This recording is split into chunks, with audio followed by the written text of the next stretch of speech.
Let's start with War of Rights. It's a Civil War FPS that focuses heavily on teamwork and strategy. At first, I thought it would just be another typical shooter, but the attention to detail is something else. Like, you don't just run around with a gun. You're part of a company, and you actually need to coordinate with your team to survive. You're not a lone wolf here. It's almost like being on an actual battlefield, with that chaos and intensity all around you.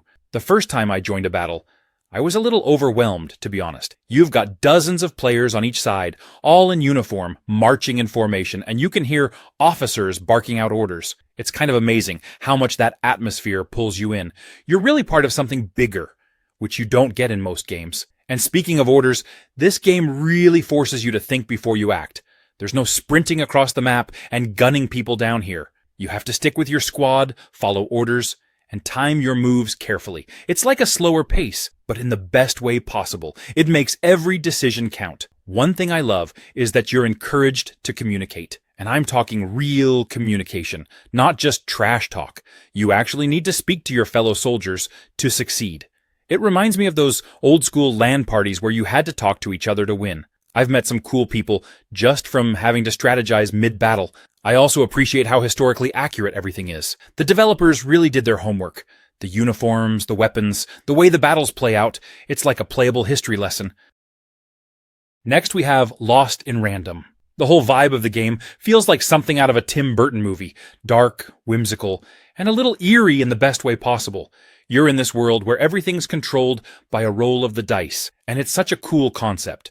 The story follows this girl, Even, on a mission to save her sister, and you're guided by this living, walking dice named Dicey. Honestly, Dicey is adorable. He doesn't talk, but his little expressions and movements totally give him personality. It's like you've got this quirky, loyal sidekick helping you through this bizarre, unpredictable world. The world itself is broken up into these 6 different realms, each one based on the different sides of a dice. And I love how each area has its own distinct theme. One place might be all about war, while another is more peaceful, but with its own creepy twist. The variety keeps you on your toes, because you never know what kind of weird characters or challenges you're going to run into next. What I also love is that there's a lot of exploration and discovery. You're always finding new paths or hidden areas, and the world feels like this big, twisted maze. It's not just about going from point A to point B. You're encouraged to explore and take your time. The whole world feels so handcrafted.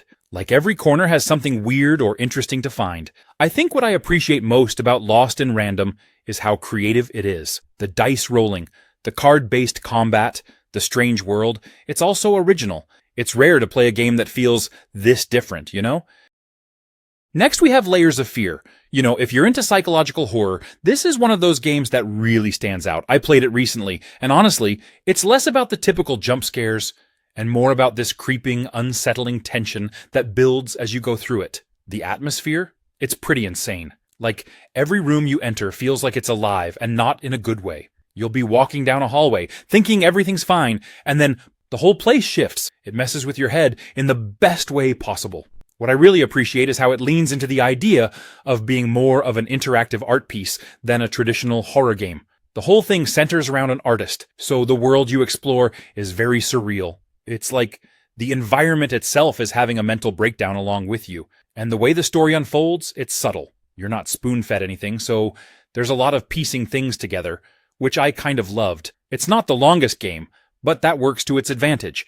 It never overstays its welcome. You go through it at a good pace, and there are no filler moments. Every part of it feels intentional, which is refreshing.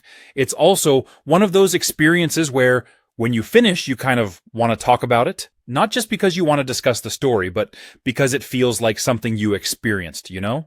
It's immersive in that way. If I had to describe it, I'd say Layers of Fear is less about making you jump out of your seat and more about getting under your skin. It's the type of game that has this slow burn creepiness that builds over time. And if you're into narrative-driven games, this one is packed with lore. Next we have Styx Shards of Darkness. It's such a hidden gem when it comes to stealth games. Honestly, if you love sneaking around, outsmarting enemies, and pulling off clever heists, this game is right up your alley. What's cool is that you're not playing as your typical hero. Instead, you're this sarcastic, foul-mouthed goblin named Styx, and he's absolutely hilarious. One of the things that grabbed me right away was Styx himself. I mean, how often do you get to play as a goblin in a video game? And he's not your typical grumpy fantasy character either. Styx has this great sense of humor, breaking the fourth wall sometimes and just having a blast with the whole sneaky thief thing. I found myself laughing at his one-liners way more than I expected. The stealth mechanics are where this game really shines. You're constantly sneaking around, hiding in shadows, and using the environment to outsmart guards. It's not a game where you can just rush in, and that's what makes it so satisfying. You've got to think about every move, and when you pull off a perfect stealth takedown, or get past a bunch of guards without being spotted, it feels amazing. What I love, though, is how creative you can get with your tactics. Styx has all these abilities, like cloning himself or going invisible, and it really lets you play around with different strategies. I'd be sneaking through a heavily guarded area and use a clone to distract the guards while I slipped by unnoticed. It makes you feel like a genius when it works out. And the level design is just so good. The environments are big, with tons of verticality, hidden paths, and places to explore. It's almost like a playground for stealth. Next we have Abzu. It's not like your typical game with enemies and objectives. You're just kind of existing, exploring. It's such a calming experience, you know? Well, the whole game is about diving into this beautiful underwater world, and I can't even explain how peaceful it feels. I remember the first time I booted it up. I was expecting something more traditional, but then you're just dropped into the water, and it's like, wow, the ocean in this game is seriously gorgeous. The art style, the colors, everything just pulls you in. You start swimming, and you can't help but just relax and enjoy the ride. It's almost like meditating. What really hit me was how connected I felt to the ocean. I know that sounds weird, but hear me out. As you explore, you interact with all kinds of marine life, from little fish to massive creatures. And it's not just about observing them. It feels like you're part of this underwater ecosystem. There's this sense of wonder and discovery that's hard to find in other games. I feel like the game is also about letting go of the need to constantly do something, you know? There's no rush, no time limit. It's just you, the ocean, and the journey. And honestly, that was refreshing. I usually play more intense games, but this game gave me this sense of calm that I didn't know I needed. There are moments where you'll be swimming, and something breathtaking happens. I don't want to spoil anything, but there are a few sequences that made me stop and say, wow. Like, it's one of those games where you'll pause just to take in the scenery. It's that beautiful. It's also not a super long game, but I think that's part of its charm. Next we have Enshrouded. So the basic idea is you're in this world that's been taken over by this weird fog called the Shroud, and you're one of the last survivors trying to push it back. What I love is that it's not just about surviving. You're also uncovering the story behind what happened to this world. The deeper you go, the more you learn, and it's got that perfect mix of exploration and discovery. I found myself just wanting to wander off the beaten path to see what secrets I could find. What really sets Enshrouded apart for me is how it blends survival and RPG elements. You've got your base building, gathering resources, and crafting. But then you're also leveling up your character, unlocking abilities, and taking on these pretty intense enemies. It feels like a solid mix of genres, so if you like both survival and RPGs, it's kind of a dream combo. What's also great is how much freedom the game gives you. You can focus on survival and base building if that's your thing, or you can dive headfirst into combat and exploration. There's a nice balance between managing your resources and going out to face the world. It's not overly punishing either. It gives you enough challenge to feel rewarding, but doesn't make you feel like you're constantly struggling. And the multiplayer, it's a blast. Playing with friends makes everything even better, especially when you're working together to build a base or taking on tougher enemies. There's something about surviving and exploring with your crew that makes the whole experience feel more dynamic. You'll have these moments of chaos where someone's fighting off monsters while the rest of you are scrambling to gather resources. Enshrouded is definitely worth checking out. Next we have Deep Rock Galactic. It's one of those games that's just pure fun from the moment you jump in. You play as these badass space dwarves, mining for resources on this crazy alien planet. And everything about it is chaotic in the best way possible. One of the first things that hit me was how satisfying it feels to dig and blow stuff up.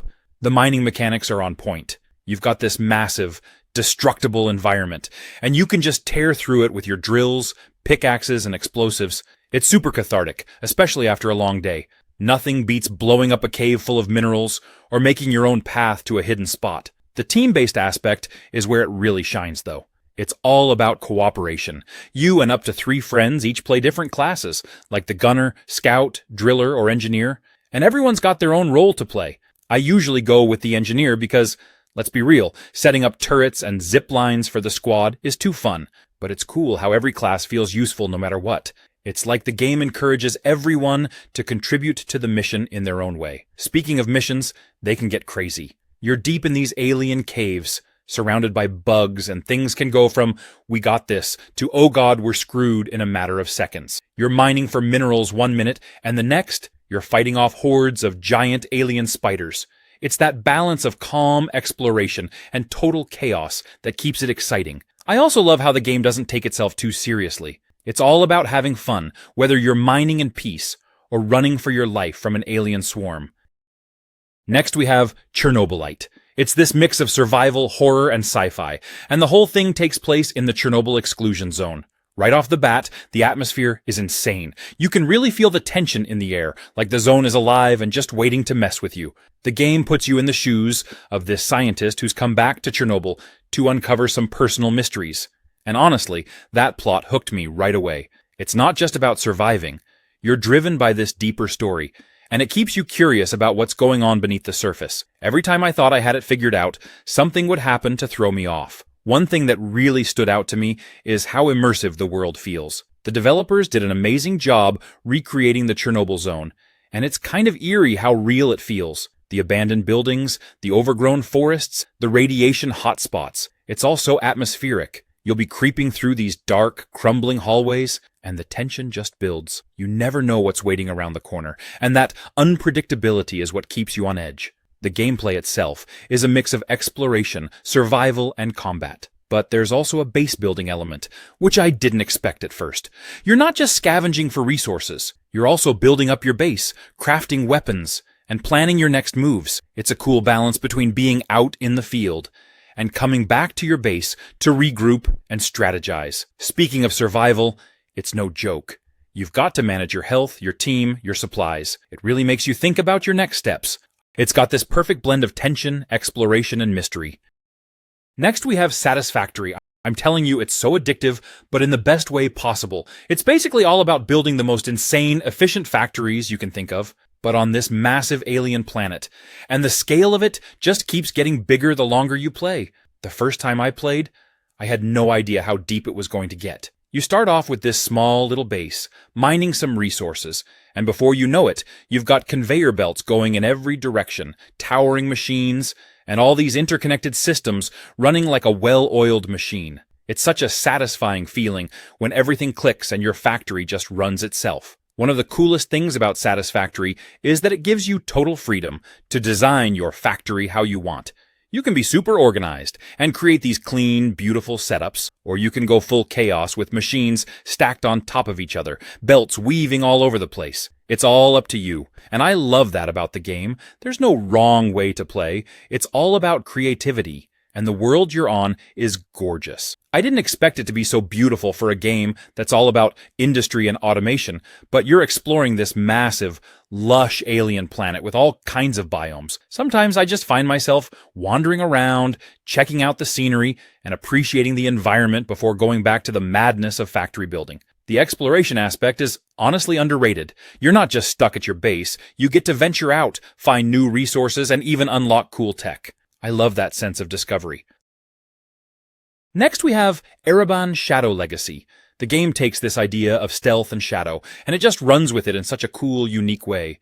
Imagine yourself as Ayana, this rogue with insane shadow powers, sneaking through levels, slipping past enemies like a total shadow ninja.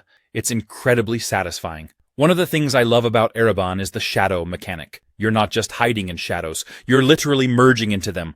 You can teleport between shadows, dip in and out of sight, and completely confuse the guards. It gives the game this almost puzzle-like quality, where you're thinking a few moves ahead, plotting how to get past every guard and turret. It feels fresh, like a mix of stealth with something almost magical. One of my favorite things is how the game gives you so many options. You can go full stealth, never even alerting an enemy, or get a little more aggressive if you want to. Personally, I tried to go for no detection runs, and let me tell you, it's not easy, but it's so rewarding when you pull it off. Every encounter feels like a little challenge, and it pushes you to really think about your approach. And I have to say, the level design is pretty spot on. Each area feels like a little sandbox, giving you multiple paths and ways to tackle the objective. You can go high, stay low, or just dance between shadows. It's like every level is daring you to be creative. And when you nail a section without getting caught, it's just this amazing little adrenaline rush.